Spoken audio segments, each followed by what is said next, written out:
Hello, lovely person. Thank you for being here. I'm Susmita Veganosaurus, and you're listening to the Feel Good Factor. If you enjoy the story in this particular episode or any of my other episodes, then you're going to love my free newsletter, The Feel Good Tribe. Go to my website veganosaurus.com/newsletter. I've put the link in the show notes and sign up. I'd love to see you on the Feel Good Tribe. Now, on to today's episode.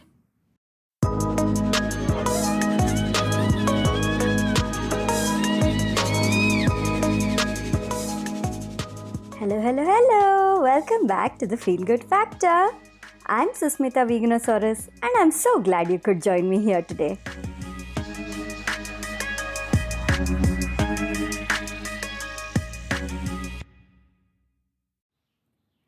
Oh, go ahead and tell them you're an owner, he said, and I started to laugh.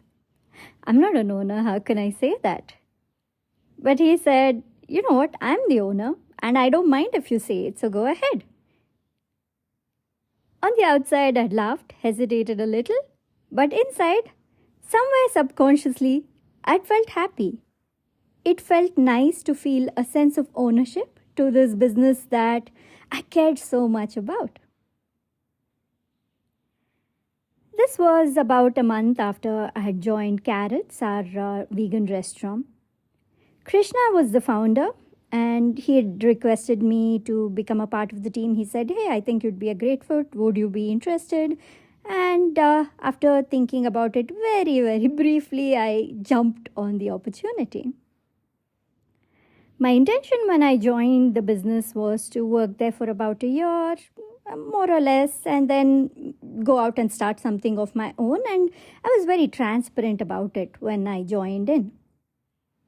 I'd initially said I'm going to only be here part-time, physically present, and my job was related to all the creative and the marketing stuff.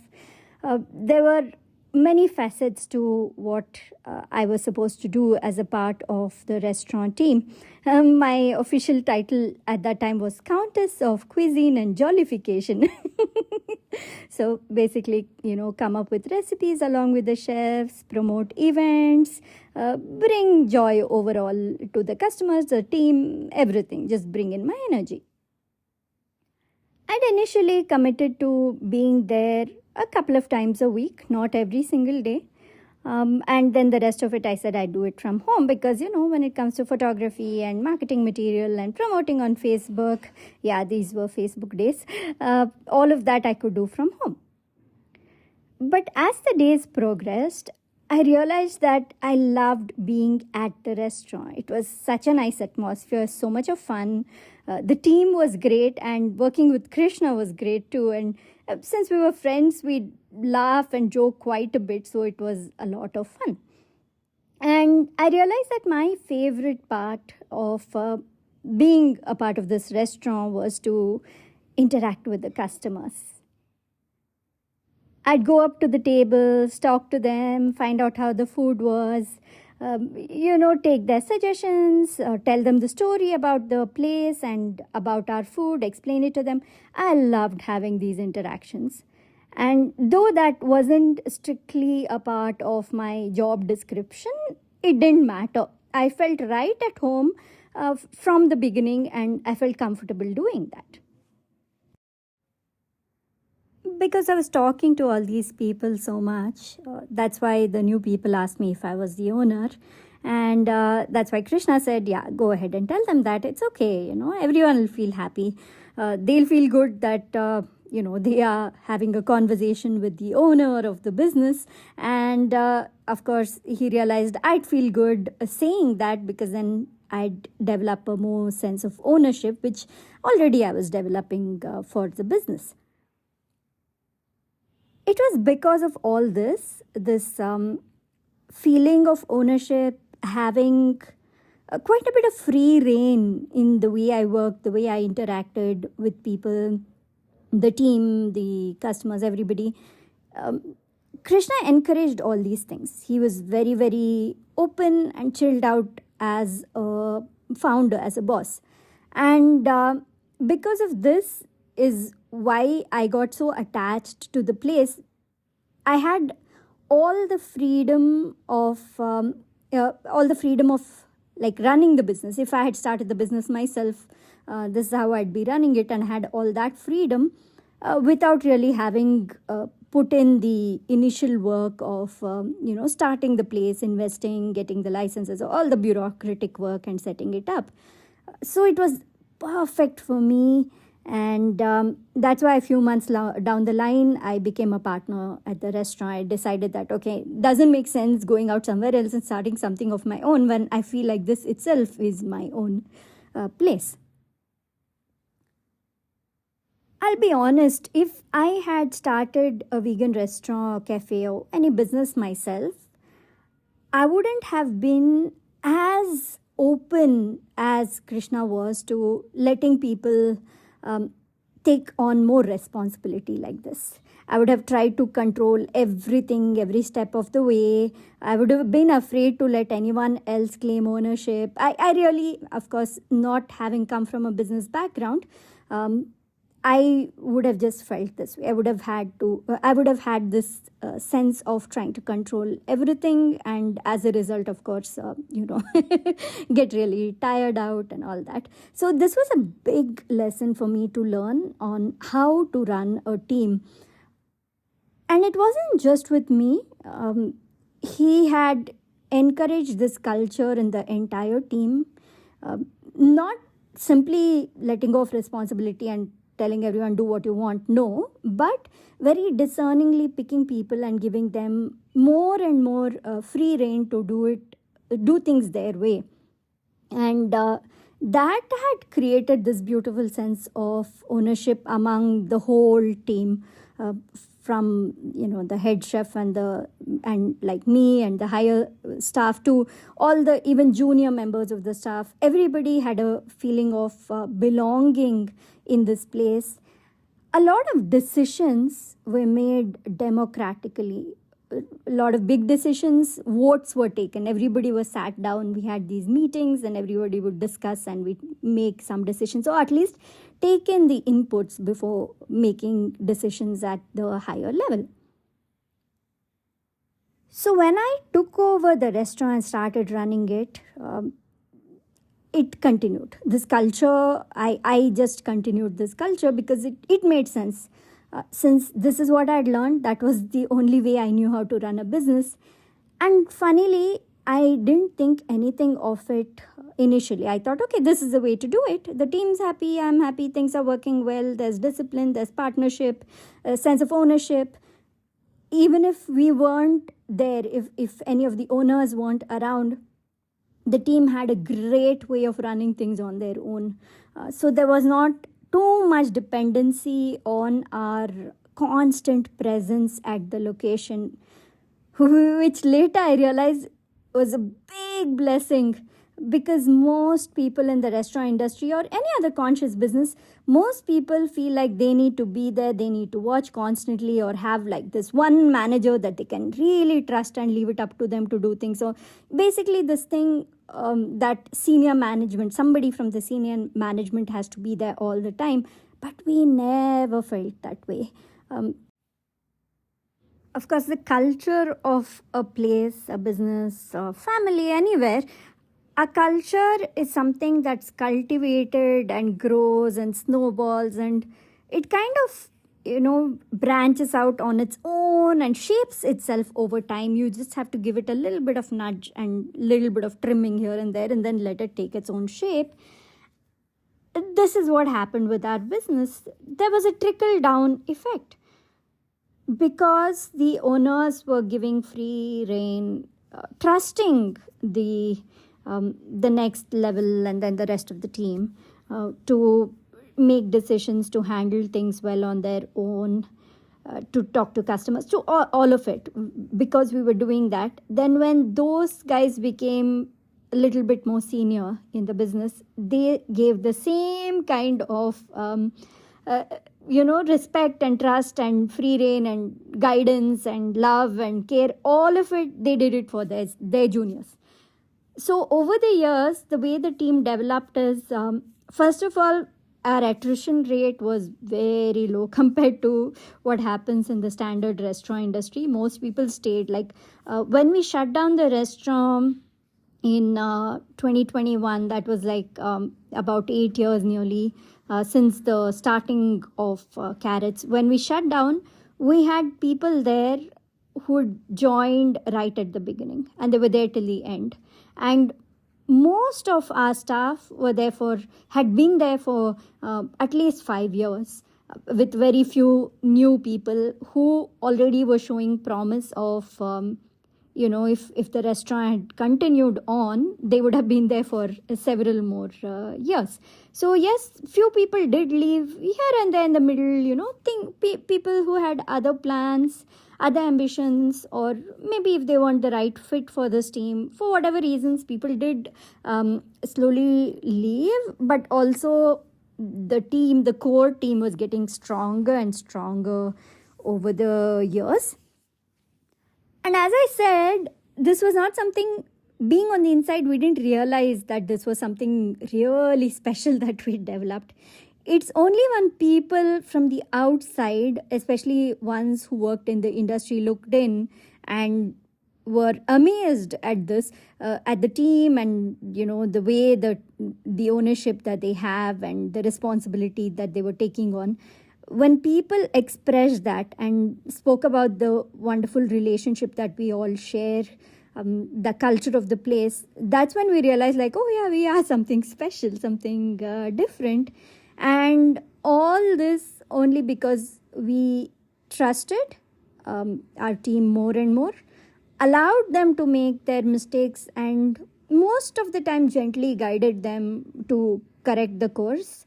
And we over time, it came to the point where we didn't even have to monitor anything much. They all self-monitored. We had come up with a chef. Ram was very clever with this, and him and I were running the restaurant together at one point. Like, mainly both of us were running it, and he came up with this really nice idea of democratically letting them all manage each other. No, more than manage, like monitor each other. And every week we'd have this point system where everybody would be giving points to each other in different areas of work and behavior and all that. And they were all watching each other, giving points, and then at the end of the week, and of course it was done all anonymously. So at the end of the week, or at the beginning of the week rather, every Monday when we had our team meeting, we'd read out the total points that people got and give away prizes at the end of the month, and all of it. So it was being done as a team, and it was really magic. I'll admit we were quite blessed, quite lucky with the kind of people we had attracted into our team at the restaurant. These boys were, humble, responsible, sweet, and very, very willing to learn and grow. So that way, it was quite a blessing. I won't say it was just like us finding it, and only because of the work we did or the way we treated them that these people were like this. But yes, every business, every conscious business, you will luck out at some point. You will find some great people. Even if you find one or two great team members, the way you nurture them, the way you build the culture of the business, that will take care of the rest of the team. So it's a snowball effect. You start out right, you let them feel really, like they own it, ownership of their work, of the place, truly care about the business, nurture that caring about the business, and also let them know how much you care about their own growth and their well-being, take care of them. Then they themselves will bring their friends, will bring their connections into the business, because they're like, oh, I'm so happy here, I want my cousin also to join and be happy here, so they will do that. So it's a combination of initial luck and blessing, and also how well we took advantage of that luck, how much we valued what we got, the kind of people we got into our team. A big part of our business was teaching cooking classes, some at the restaurant, but also to go out and teach at other food businesses, train their chefs, go to different cooking schools and train them, and things like that. So we got to go out and see other businesses, the way they are run, the way the team is. We got to experience that, and that was quite interesting. And I noticed that at a lot of places, chefs had huge egos.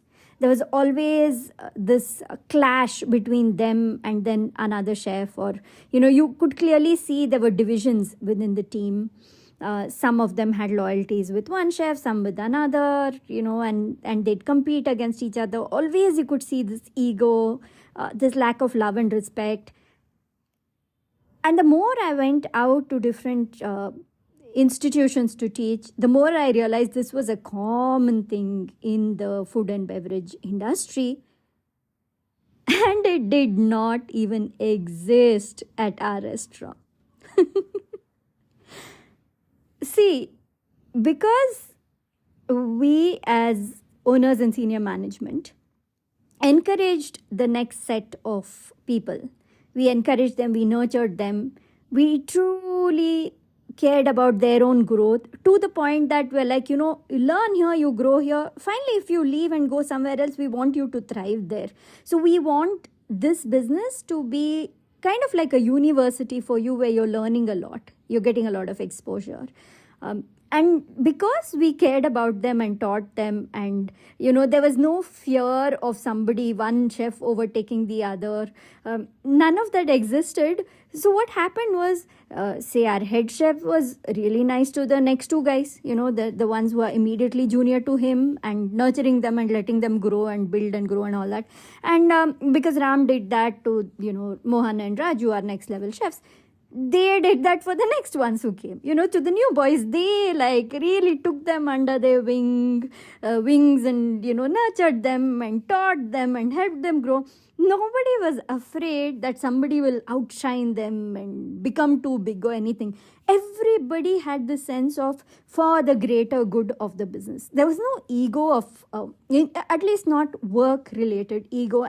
That was magic, like absolute magic. The more I went out and saw exactly the way people behave in this industry, the more I appreciated the kind of energy, the vibe that our team had between its own self, among ourselves.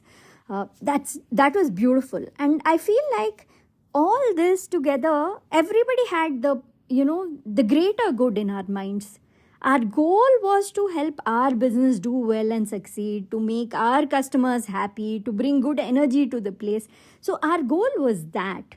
And our goal was also to get along really well with each other, like a family. Like these boys, they had come from some far place up in the northeast, leaving their family, everything behind. They'd come here, looking for an opportunity to work and grow at ages where honestly they should have been in college or something, enjoying themselves. But they were doing this. So when they felt this sense of belonging, like they were protected, they were safe, and they were being cared for here, they really liked it, and it was nice. And that changed the energy that they embodied. And of course, we all know that the energy, the state of mind in which you're cooking, that love you put into your cooking, into the food, that's going to come out on the plate. When the customer eats it, they're going to feel that love.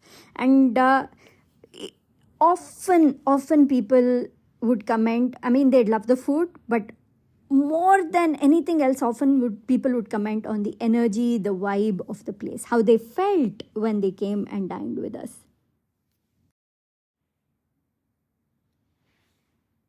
If you run a conscious business, your team is your most precious asset, especially if it's a small business and you have at the most 10-15 people in the entire team.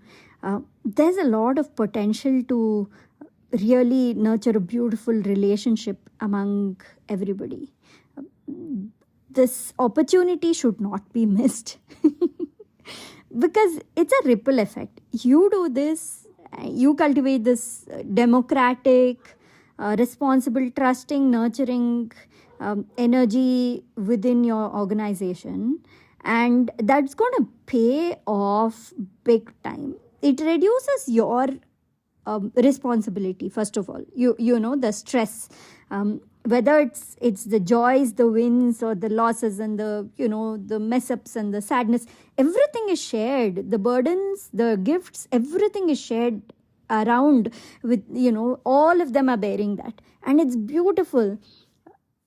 And because you have less stress of having to run the day to day business, be there all the time constantly, you can step away, be a little silent, go into the background and work on the business, on how to, you know, make things better, how to create from the outside. You can look at it, you'll have the mental bandwidth to do that.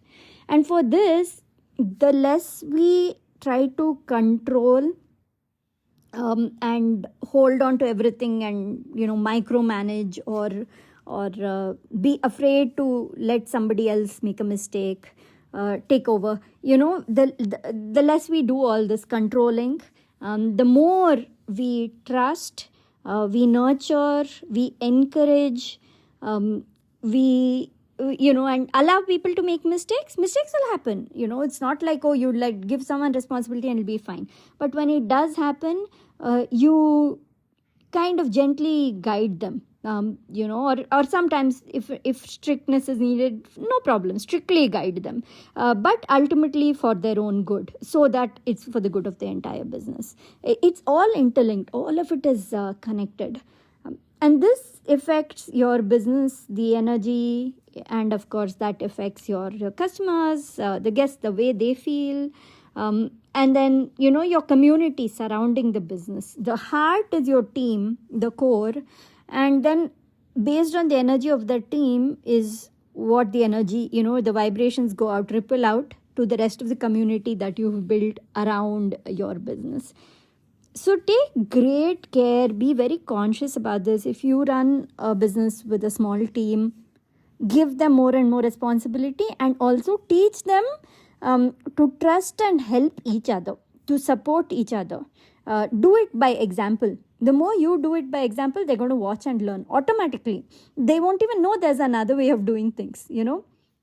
So embrace this. It's your team is your biggest asset, and having them take ownership, feel a sense of belonging and ownership, is the secret sauce to running a wonderful, peaceful, joyful business. All right, that's it for today. If you enjoyed this episode, then sign up for my free newsletter, The Feel Good Tribe. Go to my website, veganosaurus.com/newsletter. The link is in the show notes. I'd love to see you inside the Feel Good Tribe.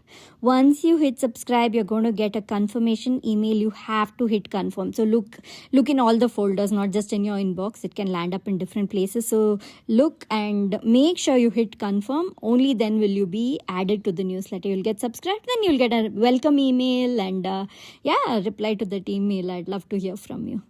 All right, talk to you again next week. Take care.